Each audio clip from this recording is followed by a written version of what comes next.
أهلا بكم ومرحبا مشاهدينا الكرام إلى فقرة وجها لوجه، فيها نتوقف عند قرار الحكومة الجزائرية إعادة العمل الفوري بالإجراء الخاص بضرورة الحصول على تأشيرة الدخول إلى التراب الوطني الجزائري على جميع المواطنين الأجانب الحاملين لجوازات سفر مغربية وفق نص بيان وزارة الخارجية الجزائرية.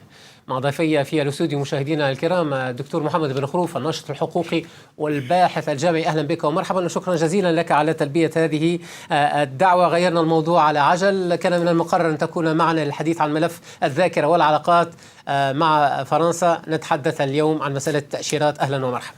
أكيد، شكرا لك أستاذ حكيم على هذه الدعوة، حتى ولو أن الموضوع تغير يبقى دائما موضوع الجزائر، ونبقى هنا للحديث عن الجزائر والدفاع عن ما يعني أفكارك ومواقفك. نعم. مرحبا بك، ورحب كل الترحيب أيضا مشاهدينا الكرام في الاستوديو بالدكتور عبد الرحمن مكاوي الخبير في الشؤون السياسية والاستراتيجية. أهلا بك ومرحبا وشكرا جزيلا لك على تلبية هذه الدعوة.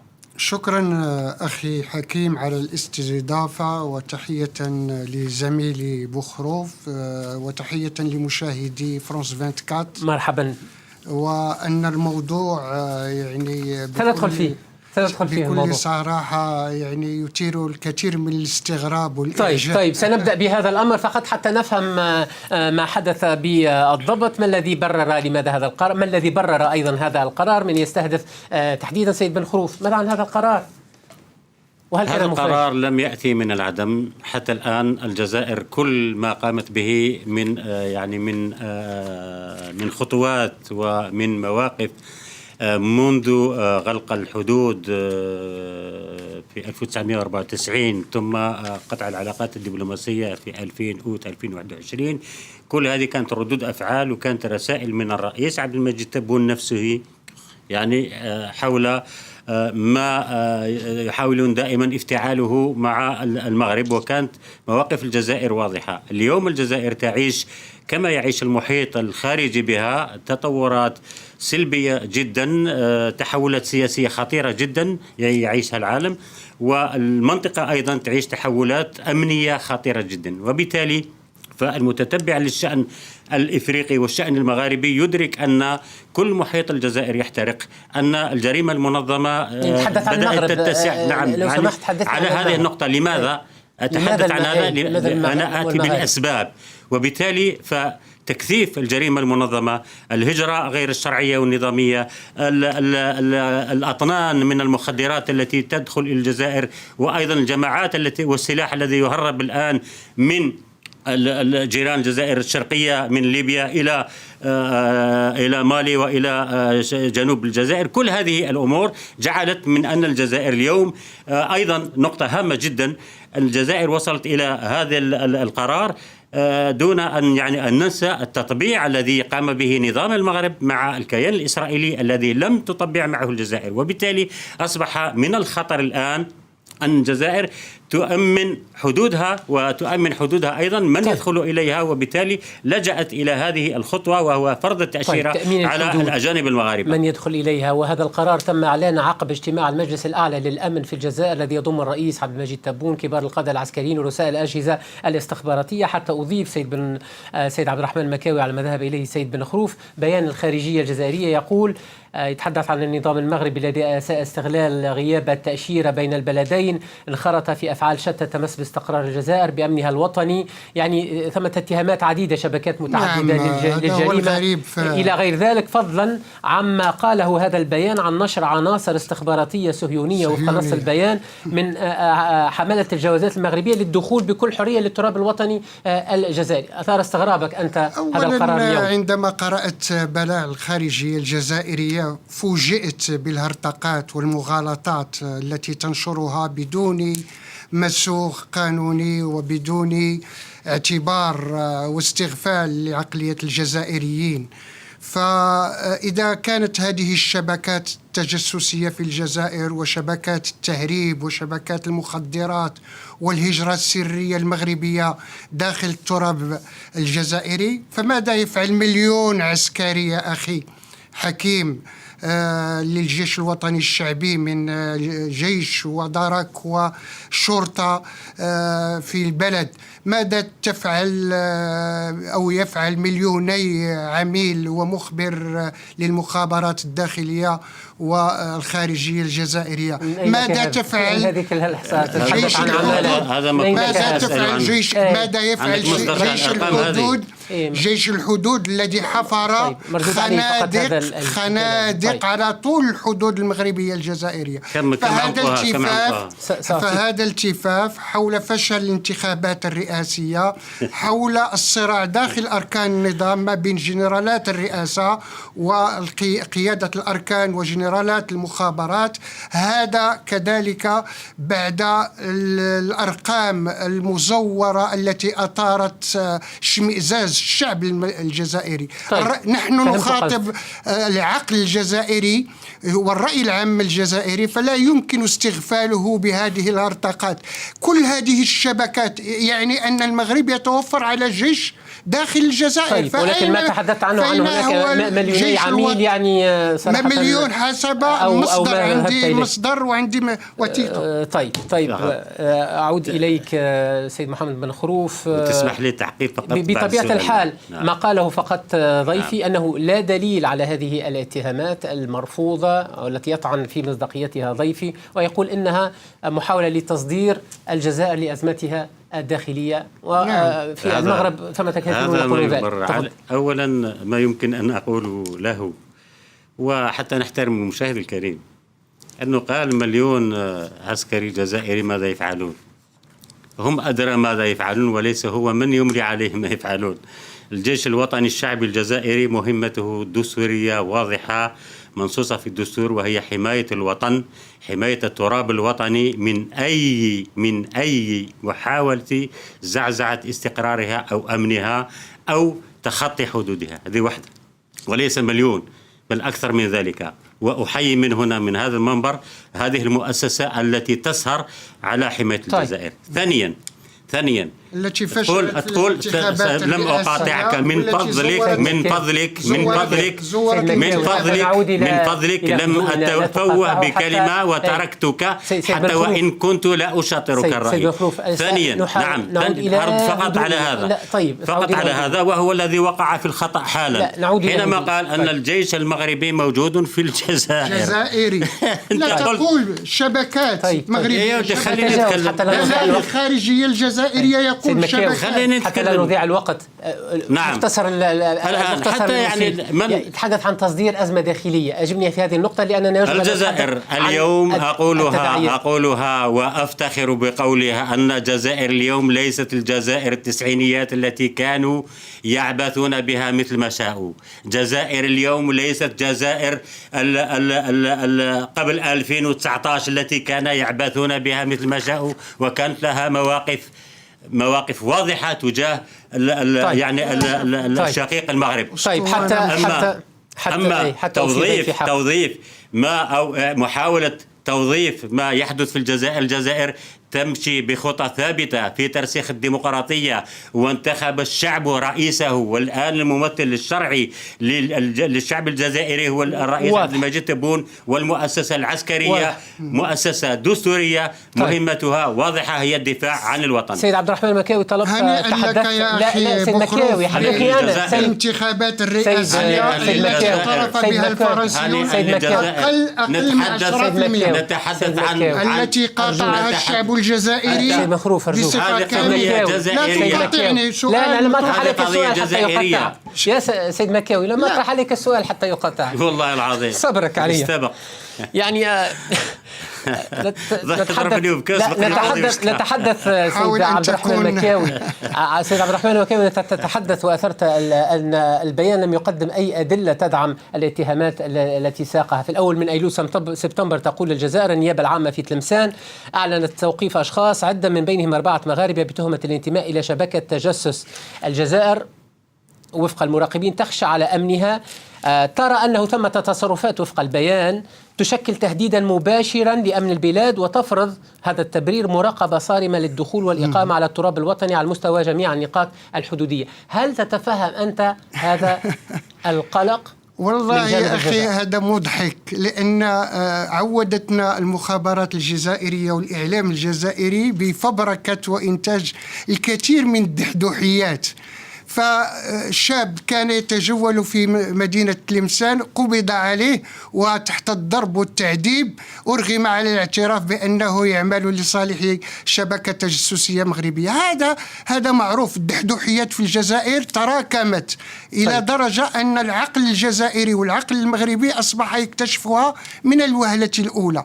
فالجزائر في أسبوع شيطنة السفير الإماراتي، شيطنة رئيس العصابة في اللجنة العسكرية في مالي، يعني أنها محيطة بحدود ملتهبة، وبالتالي فهي تحاول فبركة هذا.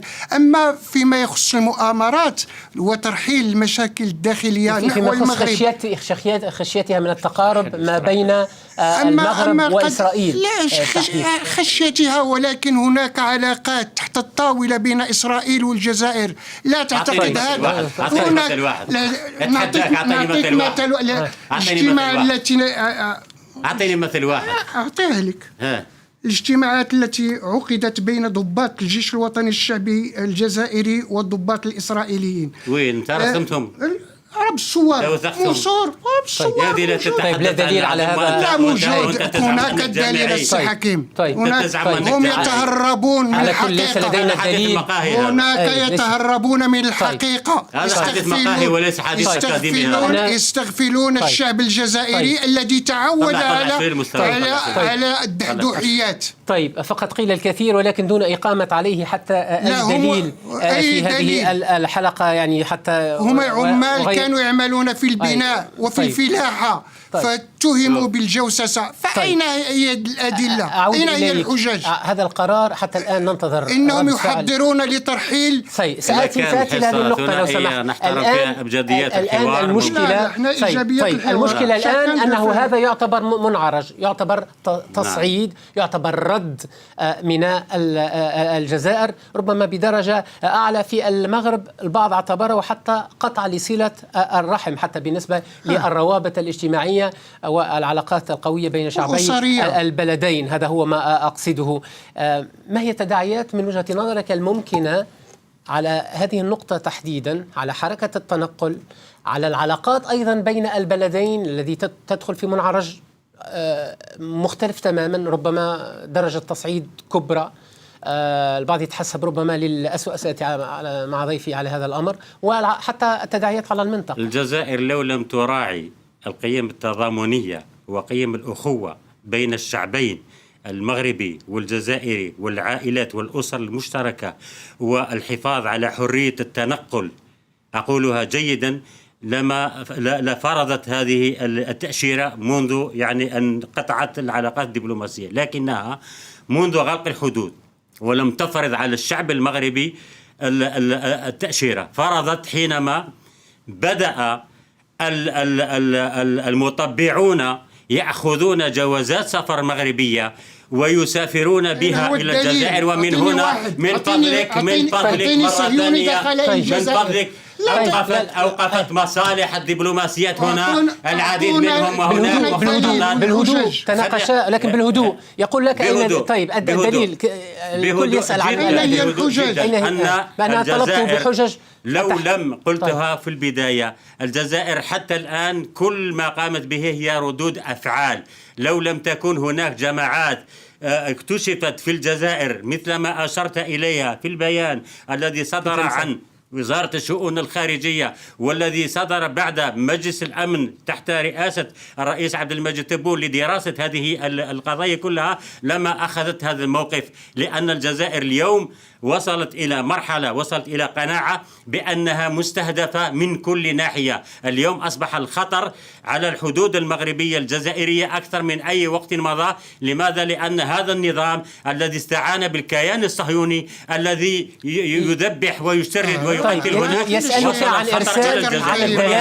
يسألك عن الدلائل لإرسال مخيلة عن إرسال عناصر استخبارات من إسرائيل يحملون جوازات سفر مغربية إلى أراضي الجزائر. تحديدا هذه النقطة باختصار قبل أن نعود إلى ضيف.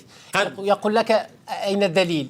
لما لم تتم إقامة الدليل؟ أنا سينما اكتشفته الأسرار ويكيليكس والتجسسات نعم على فرنسا وعلى الجزائريين وعلى كل هؤلاء أبسطهم المساند للقضية الصحراوية، متابعة اختراقات الصحراوية لا كلها نعم. طيب سنأتي أنا أتحدث لا يهمني الحديث معك، أنا يهمني نتحدث مع بعضنا البعض ونعود إلى هدوئنا لو سمحتم، وهذا ما طلبته حتى لا يهمني الحديث معك إلى يوم الدين. الحلقة اعتبارا لروابط الصلة حتى بين الشعبين، نتحدث في لب الموضوع، في الصميم، بالحجج. هل ثمة فعلا خشية من تكرار ما حدث في السبعينيات نعم القرن يحضرون هذا إعلاميا، يعني ويحضرون من طرد رعايا مغاربة من الجزائر. هل هذا 45,000 عائلة طردت سنة 1975 في عيد الأضحى صباحا في عام 75، وهذه القضية هي أمام الأمم المتحدة في مجلس الأمم المتحدة لحقوق الإنسان. غير الزمان، الواقع غير الواقع. من سقوط الأندلس نأتي إلى هنا. إنهم قادرون على طرد، يحضرون إعلاميا لطرد هؤلاء الشباب العاملين في الفلاحة وفي البناء، يحضرون له مجلس الأمن الذي انعقد في الجزائر والذي هو بيده صنع القرار في الجزائر، هو عقد لحل الصراع الذي وقع بين أركان السلطة، بين جنرالات الرئاسة وجنرالات المخابرات وجنرالات القيادة. ليس له على ما هي المؤشرات على احتمالية طرد رعايا مغاربة من الجزائر؟ يفبركون دحدوحيات كما سماها الشعب الجزائري، وهم دي بروفيسيونيل محترفون في الدحدوحيات. طيب سيد مكاوي، ما الدليل على أن شيء ما يحضر لرعايا المغاربة في الجزائر؟ منك تحدثت عن هذا الأمر. ما المؤشرات؟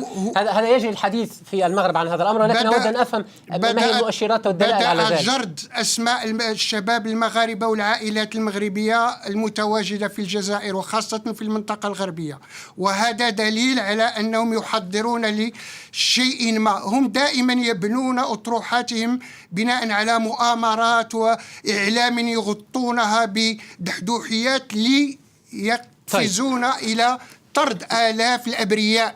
طيب أود أن أسأل تحديدا في هذه النقطة، هل هذا الأمر وارد في الجزائر اليوم؟ لأن هذا اتهام خطير أيضا، ولكن ما لفت انتباهي أيضا أن هذا القرار جاء أيضا غداة تعيين قائد جديد للاستخبارات الخارجية، وغداة كلمة للمغرب في أمام منبر الجمعية العامة للأمم المتحدة. شدد في الكلمة رئيس الحكومة المغربية عزيز أخنوش على أنه لا عملية سياسية، والحديث عن الصحراء الغربية خارج إطار المواد المستديرة التي حددتها الأمم المتحدة بمشاركة كاملة من الجزائر. يقول وأن لا حل خارج إطار المبادرة المغربية للحكم الذاتي. هل من رابط بين هذا وذاك؟ وحدثني عن الرعايا المغاربة في الجزائر لو سمحت. الرعايا المغاربة في الجزائر يعتبرون كجزائريين، أنا أقولها وأتحمل ما أقوله، وعشت هناك وزرت الجزائر وأزورها، ولي أصدقاء من المغاربة الشباب الذين تحدث عنهم يعملون في الجزائر، وهم شهاداتهم يعني تغني عن كل شهادة أخرى بأنهم لا يفرقون بين بلدهم المغرب والجزائر، وأنهم بين إخوتهم. هذا محاولة تضليل ما أراد أن يقوله، وبالتالي فيستطيع أن نطمئن إخواننا الموجودين في الجزائر بأنهم عمال هناك ما لهم من الحقوق ومن الاحترام ومن التقدير من إخوانهم الجزائريين. ونفس الشيء بالنسبة للشعب المغربي الذي وقلتها مرارا أنه أيضا ضحية لهذه. أنا لا أريد أن أتحدث مثله عن الشأن الداخلي المغربي لأنه لا يهمني. أنا ما يهمني هي صورة الجزائر التي تتقدم وتتقوى. الجزائر تقوت بدبلوماسية، عادت إلى الساحة الدولية. هل هو رد بحديث عن الساحة الدولية الآن؟ هل نحن أجبتك عن السطر الأول من السؤال أن الجزائر لا تنوي أن تطرد المغاربة الموجودين في الجزائر. هذا الجزائر بررت فرض التأشيرة حفاظا لأمنها واستقرارها. تفضلت الآن بأن هناك يعني نصبت مسؤول خبير أمني جديد هذا الأسبوع هذا، وأنا أهنئه من هذا البلاطو بأن الجزائر ليست قضية أشخاص. الصحراء المغربية موقف الجزائر موقف واضح وصريح مثل باقي مواقفها. الموقف الفلسطيني أن هذه القضية مدونة في ميثاق الأمم المتحدة، وسوف يتم تصفيتها من طرف الأمم المتحدة، وهناك دول كاملة من الجزائر. نعم. يقول لك لا ليس مشاركة. الجزائر ليست طرفا في النزاع. الجزائر يا أخي اسكت علينا، اسكت على الطرف. انت طرف، انت درتها. احترم نفسك، احترم نفسك أرجوك، احترم نفسك. لا يقاطعني، خلي الفكرة. الجزائر ليست طرفا في النزاع بين المملكة المغربية وجبهة البوليزاريو التي تأسست للدفاع عن وطنها. والجزائر ما هي وموريتانيا إلا ما يهمني الآن شاهدان في هذه القضية. هذا ما أردت تعقيب على هذا الأمر لتوضيحه. الآن الموقف المغربي حتى الآن لم يصدر أي موقف رسمي مغربي. ما الذي تتوقعه من رد الفعل الرسمي المغربي على قرار فرض التأشيرات على مواطني المغرب؟ أولا باختصار لو سمحت، الوقت ذهب. المغرب الرسمي تعود على هذه الدحدوحيات من الجزائر. هذا لو كنا نستعمل أرجوك لو سمحت سيد مكاوي أرجوك فقط نستعمل مفردات أخرى يمكن أن نعبر. أرجوكما نعبر على أفكارنا بطريقة أخرى. بلا يعني تقيد بالمواقف. بلا هذا الأمر. المغرب الرسمي تعودنا على هذه البلاغات وهذه المغالطات، فحتى الشعب الجزائري لا يستغفل بهذه المغالطات بالمناسبة. فأعتقد أن المغرب الرسمي لحد الآن لم ينشر أي بلاغ أو موقف تجاه هذا الإجراء. تتوقعه يصعد؟ لا أعتقد، لأنه اتهم المغرب بحرق القبائل، اتهم المغرب بعلاقات مع الماك ورشاد واجتماع مع فرنسا في تل أبيب، اتهم المغرب بالجوسسة، بإدخال الصهاينة. فكل المشاكل التي تعرفها الجزائر ترحل إلى المغرب. أشكركم جزيلا الشكر. ليس في حاجة إلى هذه الدحدوحيات. أشكركم مجددا. يعود سيد عبد الرحمن مكاوي الخبير في الشؤون السياسية والاستراتيجية. شكرا جزيلا لك. سيد محمد مخروف الناشط لحقوق البحث الجامعي أيضا شكرا جزيلا لك. كنتما معنا في فقرة وجها لوجه.